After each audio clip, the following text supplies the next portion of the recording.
Au nom du Père et du Fils et du Saint-Esprit. Amen.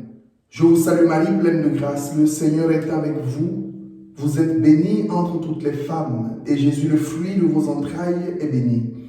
Sainte Marie, Mère de Dieu, priez pour nous pauvres pécheurs, maintenant et à l'heure de notre mort. Amen. Gloire au Père et au Fils et au Saint-Esprit, comme il était au commencement, maintenant et toujours, dans les siècles des siècles.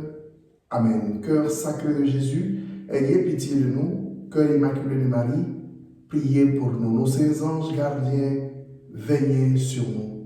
Merci Seigneur pour ce jour qui t'est consacré. Merci pour le partage de la parole.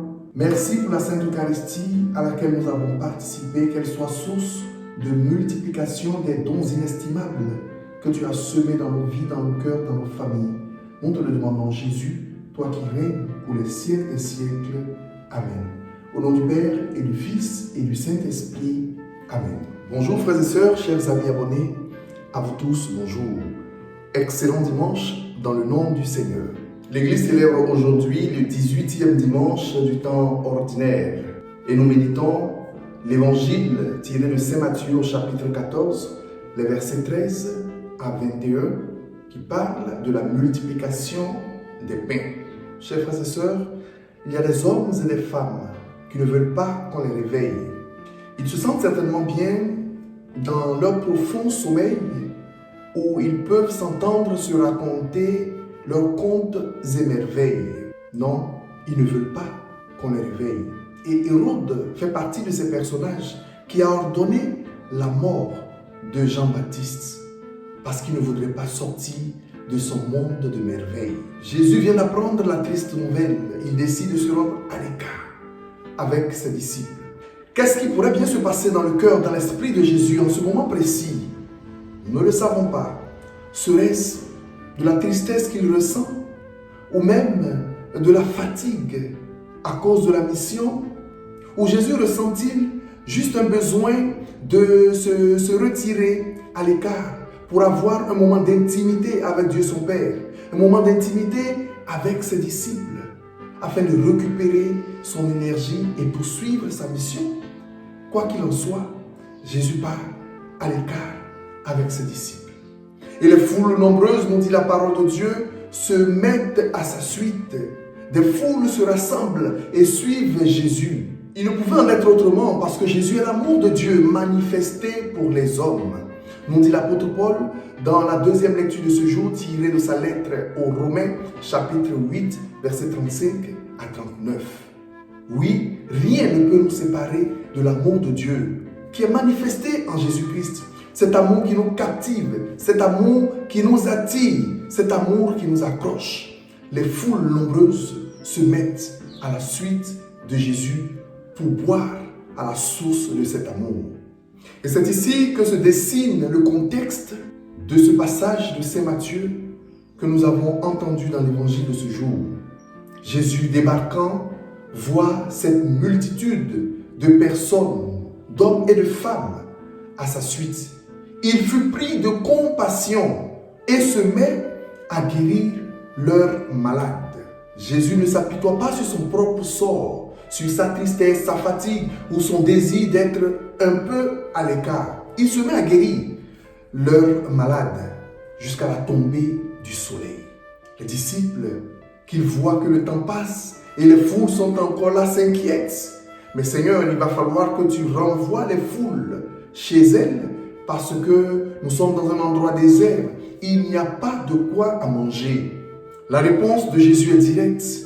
Ils n'ont pas besoin de s'en aller. Donnez-leur vous-même à manger.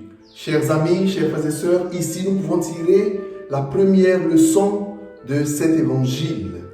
Donnez-leur vous-même à manger. Combien de fois nous nous plaignons de ce que nous n'avons pas? Ou combien de fois nous nous plaignons du très peu que nous avons? Donnez-leur vous-même à manger. Il n'y a pas le plus pauvre et le plus misérable que celui qui ne veut pas partager ce qu'il a, que celui qui n'est pas en mesure de se départir du très peu qu'il a pour l'autre. Il n'y a pas de plus pauvre que celui-ci qui a la main toujours fermée pour garder ce qu'il a. L'eau qui ne coule pas et qui stagne finit par enfermer des microbes qui la rendent pauvre et la rendent désagréable. Donnez-leur vous-même à manger. Combien de fois ne nous plaignons pas que non, je ne suis pas capable de faire ceci, je n'ai pas tel charisme. Non, ce n'est pas à moi de parler. Non, ce n'est pas à moi d'agir. Donnez-leur vous-même à manger, nous dit Jésus. Dieu nous a tant comblés. Dieu nous a remplis de tellement de grâce, de possibilités, de capacités pour agir en faveur de nos frères et sœurs. Donnez-leur vous-même à manger, nous dit Jésus dans l'évangile de ce jour. Cette parole de Jésus ouvre aussitôt l'esprit des disciples qui se rappellent du coup qu'il y a un petit garçon qui a ici 5 pains et 2 poissons. Mes frères et sœurs, avec ces 5 pains et 2 poissons, Jésus ordonne à la foule de s'asseoir, rend grâce à Dieu son Père et fait le miracle de la multiplication pour que toute cette foule puisse avoir suffisamment de quoi à manger. Il en resta 12 au panier plein et l'évangile précise que ceux qui avaient mangé étaient environ 5000 hommes, sans compter les femmes et les enfants. La deuxième leçon que nous pouvons tirer de cet évangile se trouve dans ce que nous avons à partager avec les autres. Et je le répète, il n'y a pas d'homme et de femme plus misérable que celui qui ne veut pas partager. Et nous avons tous, autant que nous sommes, été dotés de dons de qualité. Apprendre à partager notre temps, apprendre à partager notre parole, apprendre à donner de la consolation, apprendre à être présent dans la vie des autres, apprendre à les écouter et leur donner de notre attention. Autant de choses qui font du bien à nos frères et sœurs. Il y a autour de nous des hommes et des femmes qui n'ont besoin de rien d'autre qu'un petit encouragement avec une tape sur l'épaule. Du courage, mon frère. Du courage, ma sœur. Ça va aller. Oui, mon frère, ma sœur, ton épreuve est dure. Je prie pour toi. Je viens prier avec toi. Je te porterai cette nuit même dans ma prière. Pour toi, je vais faire 10 de chapelets. Pour toi, je vais intervenir. Laisse-moi donner un coup de fil, voir si je peux t'aider. Le reste appartient au Seigneur d'accomplir selon sa volonté, sa grâce dans la vie de nos frères et sœurs. Mais pour notre part, ne restons pas enfermés sur ce que nous avons et que nous gardons jalousement. Je ne parle pas seulement des biens matériels, mais je parle de la capacité humaine, de la présence humaine que Dieu nous a donnée. Je parle de cette grâce, de pouvoir comprendre, de pouvoir interpréter, de pouvoir alléger la souffrance des autres, ne serait-ce que par une parole, un sourire, ne serait-ce que par un conseil, une prière. C'est cela qu'il faut apprendre déjà à partager. Mais avant de partager la troisième leçon de cet évangile, Jésus a pris le temps de rendre grâce à Dieu. La parole de Dieu nous dit qu'il leva les yeux au ciel et prononça la bénédiction. Je te bénis, Père, pour tes fils et filles ici présents. Je te bénis pour ce que ta main nous donne. Je te bénis pour le don de la vie, pour la fraternité. Je te bénis pour leur famille. Je te rends grâce, Seigneur, pour ce que tu as semé dans nos cœurs, pour ce que tu as mis entre nos mains, pour les partager avec nos frères et sœurs. Apprendre à rendre grâce à Dieu pour ce que nous avons. Apprendre à dire merci. Laisser nos cœurs jubiler d'action de grâce pour ce que tu es et pour ce que tu as. Pour ce que Dieu a fait de toi, mon frère, ma sœur. Chaque matin au réveil, dis merci à Dieu. En prononçant la bénédiction, en levant les yeux vers le ciel, c'est-à-dire en dépassant toutes les réalités de la terre pour embrasser cet amour que Dieu déverse sur toi. Béni sois-tu, Seigneur Dieu, pour le don de ma vie, pour le don de la vie de mes frères et sœurs.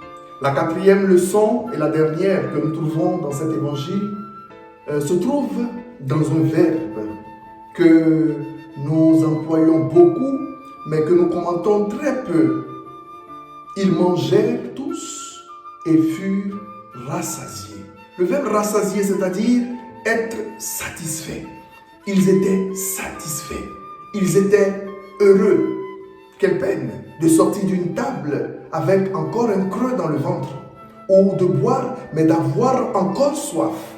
Ils étaient rassasiés, ils étaient satisfaits. Le prophète Isaïe, dans la première lecture, nous dit « Ainsi parle le Seigneur. Vous tous qui avez soif, venez, voici de l'eau. Venez acheter du vin et du lait sans argent et sans rien payer. Pourquoi dépenser votre argent pour ce qui ne nourrit pas?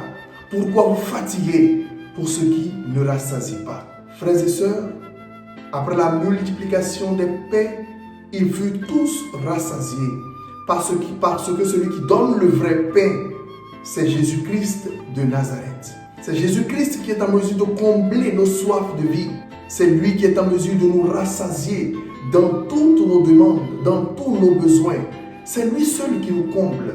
Rassasier, c'est-à-dire être satisfait. C'est Jésus-Christ seul qui peut nous satisfaire, mes frères et sœurs. Nos besoins, nos attentes, nos espérances sont si grands. Nous avons besoin de Jésus dans nos vies. C'est lui seul qui peut nous combler. Que sa grâce, sa paix et son amour descendent en abondance sur vous et sur vos familles. Qu'il apaise vos cœurs déchirés. Qu'il vous comble dans tout ce que vous recherchez, qu'il soit pour la gloire de son nom.